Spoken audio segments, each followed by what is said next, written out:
This week on Splat Picks. So obviously he's a big body. Apparently he's a white big body. So I love it. Let's do it. So Justin Tucker is the all-time greatest kicker ever to play football. But I don't care. I don't care who he is. I mean, they just don't look like the team they were hyped up to be. Yo, what's good, Splat Nation? It's Splat Picks back with episode 4. Got a banger coming at you this week. Lots of stuff to cover. Let's get into it with our guest picker, Brady Orr. What's up? It's a pleasure to be here, guys. So, Brady, tell us a little about yourself. I'm a senior at Maryville High School, the greatest high school to ever be standing. I play golf and baseball. As you see here, I'm into baseball. We're ramping up for baseball season soon. This other picture is me in Drew's bear costume. If he'll ever come hang out with me again, I can give it back to him because it's still on my car. And that's where I'm live from. We're live from the parking lot of Maryville High School. Yeah, I mean, I was in your car the other day, and you just didn't give me the costume back. I think it's comfortable. I think you just want to hang on to it. Well, it's honestly heavy. I carry it around in my school bag, hoping I'll remember when I see you to give it to you, and I never do. So it's Dang. Okay, I'll get it from you. Should we get into the first game? Get into some Let's get in the Pro first Bowl action? games. I love it. Absolutely. Let's do it. Start with the flag football. Unfortunately, Jack Matzik can't be with us this week. He has his picks, so his picks are still counting. He just couldn't join us live. So he has the NFC for this flag football game. And I'm going to go now, and I'm taking the AFC. You have Tua at quarterback and Tyreek at wide receiver. That's all you need to know. Teammates right there. Tyreek, fastest player in the league. Look, it's flag football. Nobody's catching him. You also have Derrick Henry. Dude, nobody wants to stand in front of him and try to take his flags. And then you have Stephon Diggs and Jamar Chase. Like that offensive combo, everybody knows this is an offensive game. Flag football, yeah, basically a touchdown is going to be scored every drive. So that's why I got the AFC. Yeah, I also have the AFC in this game. Like Drew said, Jamar Chase, he's my guy, okay? I like Joey Burrow. I like that 2019 LSU team. I think the AFC is going to score like 100 points, and the NFC is going to have to score 107 to beat them.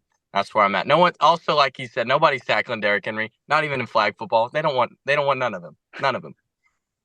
No, I love y'all's takes. Tyreek is going to be elite. This is his game.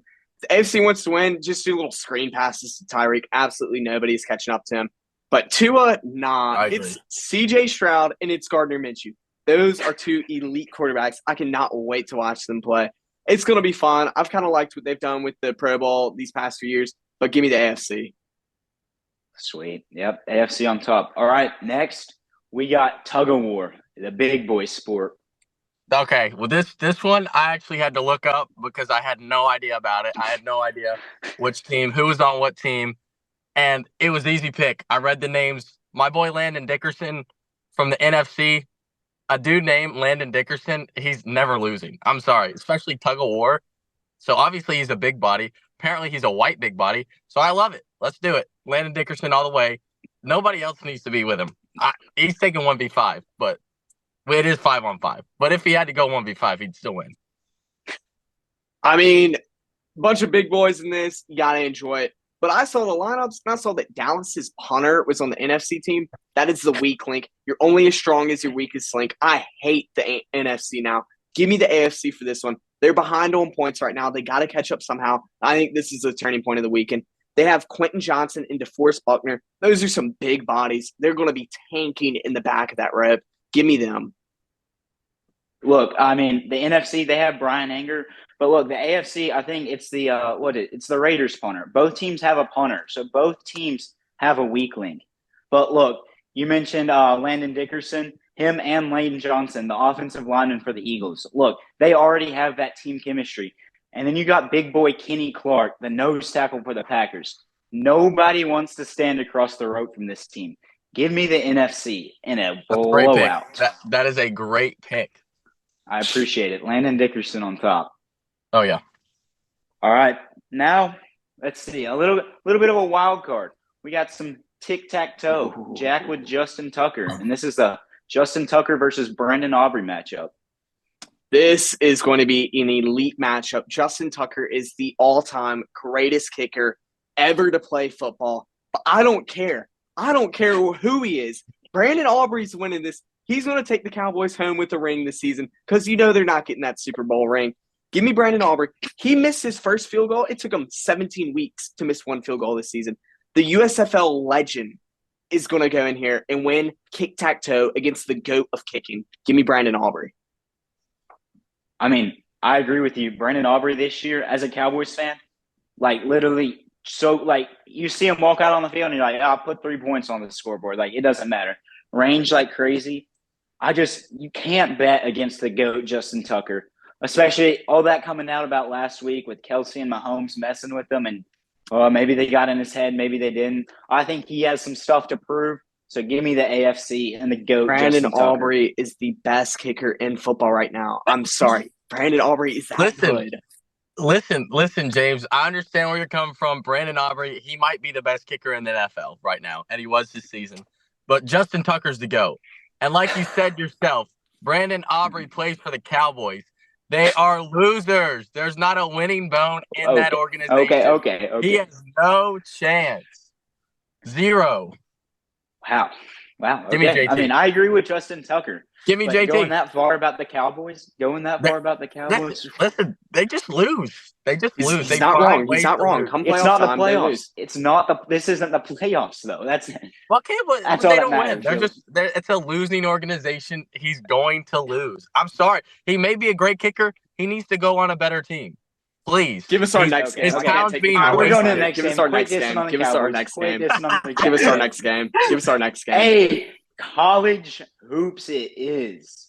We got big matchup. Houston at Kansas. Boys, the picks are up. I have Houston. I just think Houston, even though it's at Kansas, Houston is the more electric team. I just think Kansas is coming off a loss. They might come out and try to prove it. I just think Houston is going to be able to stop them, even though they have studs on both sides of the ball. So give me the Cougars. Yeah, I looked at this one and I thought about it. I saw 24/7 Sports put out something the other day of Hunter Dickerson that just transferred to KU this year as the #1 transfer. And I just felt disrespected, me being a Tennessee fan with DK on my team. So for that reason, I'm picking Houston. They got some dogs over there, I'm sure. I mean, it's Houston. So that's why I picked Houston. It's really just not that I think they're going to win. I'm just cheering against Kansas for this one. No, I love the Hunter Dickinson. I love you bringing him up. He's playing some of the best basketball in college basketball right now. I think he has a fair chance at the Wooden Award. I still think Zach Edey's going to win it. But Allen Fieldhouse is going to be electric. It's one of the best home field advantages in college basketball. Definitely a statement win for the Jayhawks if they get this one. It's a top 4 win. I really like them in this matchup. This is a huge Big 12 matchup. Give me the Jayhawks and Hunter Dickinson. Wow. Hey, Brady, you said you were just going with Houston because you're cheering for him. You know this is like a competition and you want to pick the winner, right? Yeah, exactly. And I'm going to cheer my team to victory. I'm so confident in the Okay. Houston. What are they? The Cougars? I don't even know. Cougars. Yeah. There you go. See, I already know their mascot. Fair enough. All right, next game. Auburn at Ole Miss. Take it away, Brady. Listen here. This is a game, okay? You got Auburn, Bruce Pearl's Auburn. You got Ole Miss, who was red hot at the start of the year. But here's what it came down to. I'm taking the Auburn Tigers for one simple fact. I watched Ole Miss play Tennessee, and they got embarrassed. They haven't played well against top 25 teams with good competition. So I just got the Auburn Tigers on this one. Simple as that. Yeah, no, completely agree with Brady on this one. Ole Miss has looked decent this year. I mean, their biggest win was against Memphis, and Memphis just lost to UAB by 11, UAB, cool mascot. Wouldn't say it's a good basketball school. But, I mean, they've been playing elite at home, just beat Mississippi State. But in that Mississippi State game, they look just incredibly sloppy, both teams. And I think Auburn needs a bounce-back win after losing to Mississippi State. So give me the Auburn Tigers, War Eagle. War Eagle as well, man. I just think Bruce Pearl, he knows how to coach a team, especially in SEC play. And look, Chris Beard at Ole Miss, come SEC play, I mean, they just don't look like the team they were hyped up to be. Came in 13-0, like Brady said, got killed by Tennessee. Even though they're at home, I don't think that home field advantage is big enough for Ole Miss. Give me the Tigers. All right, moving on to the next one. We got a big ACC matchup. Duke at UNC. Jack took the Blue Devils. This is a tough one. Agreed. James? Yeah, no, this one is it's going to be an all-time classic, another top 10 matchup for these two historic programs. UNC is higher on the AP poll. Duke shoots the ball a lot, and they shoot it better, but I really like the Tar Heels in this one. I think that home field advantage, it's 50-50, but that home field advantage just pushes them away. I think it's going to be a really fun game to watch, definitely the game of the weekend, but Dean Smith Center is going to be just packed. They're going to be everyone in Durham, Duke, UNC. I think even the NC State fans are going to come to this game because it's going to be a whole lot better than whoever they're playing. But give me the Tar Heels in this one. It's going to be fun to watch this. I mean, I agree with you. I'm taking the Tar Heels at home, that home field advantage. The one thing, I don't know if it's going to be a louder environment than Tennessee at Kentucky. I just think I get both teams have so much – like both of these matchups, so much hatred between them. Mm-hmm. I think both of these games, 2 games of the week, the fact that they lined up on the same week, I mean, I'm thankful. We get to cover them in the same episode. That's awesome. But I agree with you. I mean, UNC, they have my boy Harris Ingram. Barrett and I were talking about him today. I just think they're not going to be able to Duke's not going to be able to stop UNC at home. The atmosphere, it's going to be loud. UNC is going to get on a big run, and Duke's just not going to be able to catch up. Give me the Tar Heels. Yeah, this is a tough one for me because I'm a big Tennessee fan, but my other team is Duke, and I love some Blue Devils. I'm always cheering for them. I'm not a North Carolina fan at all, but at the end of the day, I got to get these picks right. And at the end of the day, they're playing at North Carolina. And at the end of the day, Tennessee and North Carolina already played. North Carolina hammered them the first half. Now, I know it got close at the end, but they hammered them. And I just feel like North Carolina is going to come out red hot like they did again, and I feel like it's going to be too much for Duke to cover because Duke's kind of been up and down this year. They've lost some games they shouldn't have lost, a little inconsistent. And I know they call it the greatest rivalry in college basketball, and it's probably going to be a hyped-up game. I got North Carolina by 5. Wow. Now, all Drew, right. Before we move on, who do you think's a bigger rival in basketball? UNC and Duke or Tennessee and Kentucky? Oh, UNC and Duke, just because of the longevity of it. I just think right now there is hatred boiling. Like there's hatred between Tennessee and Kentucky, and it's more than a rivalry. I mean, shoot, Brady, who's that D lineman that just transferred to Kentucky for Tennessee? Oh, Gerald Mincy. Oh my gosh, yeah, dude, this week he was starting so much. Yes. I just think between that, Tennessee fans mad at him. I just think that SEC play, the UNC game, that's the bigger rivalry, but I think the hatred is deeper in the SEC game. I would agree. Listen, as of now, like Coach K's not coaching anymore. What's his name? I can't think of North Carolina coach's name. But they both retired. Yeah. I'm not saying it's not still a massive rivalry because it absolutely is. It's just not the same, and I feel like more people are going to enjoy the Tennessee-Kentucky game, at least for mine. Like, it's SEC basketball. That's what you live for. Oh, I agree. I mean, a little bit of bias, but I think both. Definitely. Can't debate they're both going to be good games. Absolutely. Both great games. No doubt about that. Let's move on to the next one. All right. Iowa State at Baylor. I think the past 2 weeks, everyone on Splat Picks has picked the Bears. I think the Splat boys cursed the Bears. Luckily, Jack took Iowa State here, with Iowa State facing the Bears at home. You know, the Bears at home, they lost their first game all season this year. New arena, I think my boy Jacoby Walter, he's electric on the court, offense and defense. And Jalen Bridges, like those two combo, you're not going to stop them. I think Baylor coming off that loss last weekend, they won their game in the middle of the week this week. I just think that Baylor's going to win at home. The atmosphere is going to be crazy. Stick 'em Bears, boys. Yeah, this is a tough one because I've honestly not seen either one of them play all year. But it takes me back. I got sent these picks, and 2019 Baylor, the national champions, they were dogs.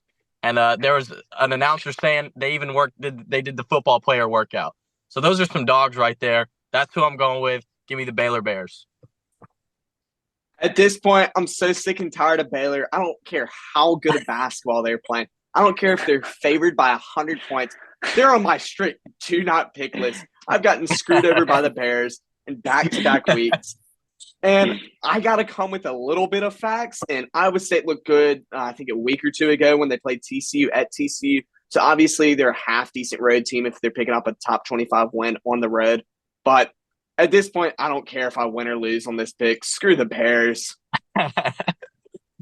See, I can't really root against the Bears with how much hatred you have. I don't want to be the reason they lose as a Baylor fan. But at the same time, I don't want to root against them. And I'm never going to say screw the Bears. Stick them. Screw the Bears. Screw the Bears. Next pick. I hate Baylor. Next pick. Oh, Brady, here we go. Take it away. Purdue at Wisconsin. You got arguably the Naismith Player of the Year. I call bull, but they don't pay me nothing to make these picks or to put the odds on who. Tennessee played Wisconsin. They played Purdue too. Watched both games. I just feel like Zach Edey, is that how you say his last name? Edey? Oh, that works. Something like that. He's just too big of a mismatch to overcome. And plus, I mean, the refs blow. What do you have? 46. Their team had 46 free throws the other night against, I think it was Northwestern. I mean, he's just an impossible guy to guard. And he's consistent, and he's making enough free throws. And every rebound, it's coming right to him. He's like 7'11" at this point. So I don't want to pick Purdue, but I'm going to have to because I want to get these right. And I just feel like he's too much to overcome. Yeah, no, Zach Edey, an elite player on both sides of the ball, can show that he can score as well as defend. He's like 25th on blocks per game. But I think even if he doesn't have a good game, they're the second highest shooting percentage on the three. So their guards have really stepped up, which we haven't seen in the past few years. Even when Edey wins the Wooden Award, which I think is whatever. I think he'll win it again this year. I just think he's that good of a player. But I think you could see Dalton Connect or Hunter Dickinson come in and possibly contend for the award. But yeah, he's too big of a mismatch on both sides of the ball. And with their guards playing at an elite level, I think you just have to go with Purdue. All right. Well, looks like I'm going to be the only one taking the Badgers. Look, home field advantage in college basketball, it's crazy. We've seen it. I mean, Tennessee lost at home to South Carolina this week. Fluky game. Tennessee couldn't shoot. Other than Ole Miss at home, that doesn't matter.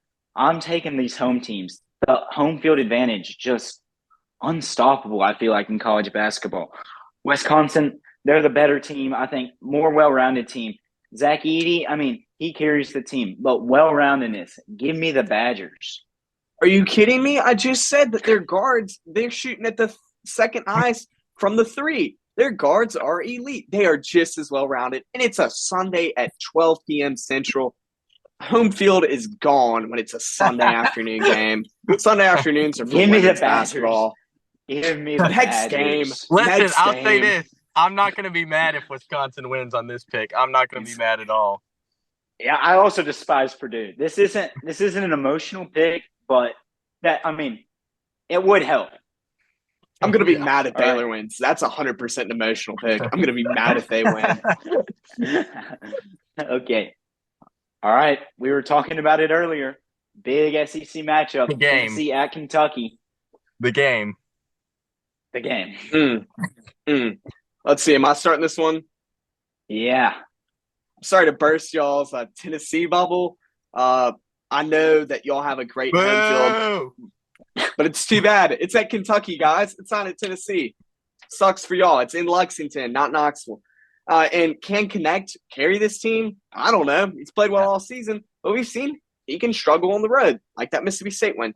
It's going to be a hostile environment. Y'all have already said how much hate is brewing for this game. Reed Shepherd is a top 3, if not the best freshman in college basketball.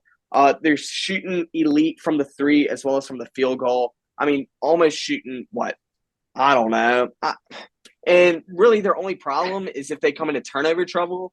They're kind of prone to turnovers. So as long as they stay away from turnovers, I think it should be a pretty easy game for Reed Shepherd and the boys. Can I just say this real quick? Did you guys notice how James tried to slip his poverty program in Mississippi State in there? You guys are a bunch of losers. Tennessee? That was a fluke game. Everybody knows it. Everybody knows it. Stop. That's Stop okay. with that. That's okay. When the Wildcats win, I'll be laughing at all y'all crying. All right. Yeah, whatever. Drew, go with your pick. Look, you mentioned turnovers. Tennessee, known for their defense, despite how good of a shooter Dalton Connect is, putting up 30-plus, even in a loss against South Carolina where he didn't shoot well. They're known for their defense. Turnovers are a problem for the Wildcats. The problem is, I hate to say it, it's at Rupp Arena. Tennessee, I don't think they're going to be able to pull this one out. I'm taking the Wildcats, but I'm also looking at this. I'm looking at this as a win-win. Tennessee wins, let's go. I'm happy. The Vols won. Kentucky wins, hey, I got my pick right. It doesn't matter. So I think it's at Kentucky. That's the biggest thing. Whoever's at home in this game wins. Very evenly well-matched teams. As long as they're on, they both shoot so well. I just think at home, at Rupp Arena, have to take the Wildcats. As much as it pains me, I'm still going to say go Vols. I'm going to root for the Vols the whole time. But, yeah. How dare you say go Vols and pick the Wildcats? I got a question. Drew, do you know what the definition of a win-win is? Yes, I do. Because it sounds to me like it's a win-lose. If Kentucky wins, you get your pick right, but your team loses. Tennessee wins, your team wins, but your pick is wrong. A win-win is if you're like me, cheering for the Wildcats, and they win. That's a win-win scenario. Cheering for the Wildcats? I thought you were a Tennessee. Isn't there a Tennessee banner hanging somewhere in your room? I want my pick right. I want my pick right. Show the audience. I want my pick right. Now look, Smokey is up there. Yeah. Don't care. I want my pick right. But you said you were cheering for Kentucky. Absolutely, because I want my pick right. Okay, well, absolutely. Look, a win-win. Both scenarios, I win. There's something to gain from both scenarios. That's how it's a win-win. Brady, I'm tired of this. You take it. Go. Yeah, okay. I saw a stat the other day. The past 22 games we played against Kentucky, it's been 11-11. This game's a toss-up. You know, you think one team's going to win at home, and then they'll flip and they'll split. I think they're going to split this season. But I also think he said Dalton Connect doesn't play that well on the road. I think he's averaging 28. I mean, how many does he need to score for him to, quote, play well? I know 28 is kind of a low number for him. He's usually in the 30s. But come on. Tennessee's defense is elite. Kentucky turns the ball over a lot. It's going to be crazy. It's going to be a great game. But I have never once wavered from my Volunteers. Drew, I'm disappointed in you. Really, I'm disappointed. Drew is a fair weather fan. This isn't even an emotional pick for me. This is go Vols. And I've never wavered. They are going to win that game tomorrow night at 8:30 in Rupp Arena. And they're going to show why they're the best team in the country. And DK is probably going to have like 35. I'll say he has 35. A light 35. James, I'm not a fair weather fan. I'm said I was cheering for the Vols. Look, Tennessee was playing Georgia, say big game for Tennessee in football even. I'll still cheer for the Vols. Even like 3 years ago, Tennessee wasn't a good team. I'll cheer for them even though if I think they won't win. Like, that's not being fair weather. Swapping up on your team. I see how it is. Let's go to the highlight of the week next. So I'm ready for this next pick. Yeah. We got a little wild card here. The Busch Light Clash at the Coliseum. Getting some NASCAR in. Look, not a huge NASCAR guy. The extent of my NASCAR knowledge is NASCAR Heat 5 on the PlayStation. And, I play that for fun. I like to make other people mad and, get some wrecking in. But when I play for real and I want to win, I always use my boy Kyle Busch, peanut M&Ms. It's just M&Ms, but it's the yellow. It makes me think of peanut M&Ms every time. And look, it's the Busch Classic. Kyle Busch winning the Busch Classic, it's meant to be. Give me Kyle Busch. Yeah, honestly, I didn't even know that NASCAR raced this weekend, nor that NASCAR ever raced. I don't think I've ever seen a NASCAR race, so I had to look it up on who to pick. I looked it up. I clicked a couple buttons, did some research. My boy Martin Truex Jr. is going all the way. Never heard of him, but he's a winner. And that's what I read about him, is he's a winner. So give me him. Busch Light Clash at the Coliseum. I don't really care if this dude's last name's Bush. Who cares? Give me Martin Truex Jr. No, I'm kind of with Drew. His last name is Busch. It's meant to be. Kyle Busch is a 2-time Cup Series champ. I guess that's good. Never watched NASCAR. The only thing I know about NASCAR is that Will Ferrell movie, Talladega Nights. Awesome movie. But I mean, the Eminem outfit is low-key, like, that's fire to begin with. And apparently he was the Rookie of the Year in, like, 04. I wasn't even born in 04. So I just got a gut feeling. It was meant to be. Kyle Busch, Busch Light Clash. It's like peanut butter and jelly. It just goes together. What about peanut butter and M&Ms? Hey, Does that go together M&Ms, too? that also goes together. I'm not mad with that. And Busch is coming in at 10-1 odds. It's like third or fourth. I like those odds. And Seems if y'all good are to me. wondering, if y'all are wondering, Jack took Danny Hamlin, who I also enjoy using in NASCAR Heat 5. All the cars are the same, but his car also seems faster than the others for whatever reason. But I still got Kyle Busch. I know 2 NASCAR drivers, 3 now with Kyle Busch. Ricky Bobby, Dale Earnhardt Jr., and now Kyle Busch. Make that 4. All right. I mean, I think I tripled my NASCAR knowledge while researching this. It's just, maybe after this I get into NASCAR. I think there's potential there. Yeah, hey, no maybe chance it was meant to be. ever watch a NASCAR race. I'll just go ahead and put that out there. I will not be watching this week. I'll be keeping up. I might just check in, see who won. I think, James, did we decide if your racer wins, you get 3 points, second's 2 points, and third is 1 point? That's exactly what we decided. If your racer's not top 3, that's just too bad. Womp womp. Should have picked a better racer, I guess. All right. Anybody have any closing remarks? I think I got everything I needed to say. I'm just appreciative you guys picked me as a guest picker this week. I hope to win, so maybe I can come back on here another time and beat y'all boys some more. I mean, this is great. I've had a blast. Yeah. Right now on the guest leaderboard, Casey Cobble's leading it. I think he has like a 69-70%. So you just got to beat that. All right. I got that. Hey, if you don't get third place at least after this, third place is like at 2 of 9. That's my boy Hayes Davis. So if you don't beat that, you don't deserve to be back on it. And even 3 of 9 at second. That's fair. I don't think. That's fair. No offense to Price and Hayes. Everyone last week had a rough week. I went 2 of 9 too. But as a guest, you got to shine. Yeah. So and I'm made for big moments like this. Mr. Clutch himself, is that what they call you? Mr. Clutch. I'm him. That's what I'm going through this picks. I'm him. Sounds about right. All right. I think that'll do it for episode 4. Thank you for being on here, Brady. And we'll see y'all next week. All right. See y'all. See ya.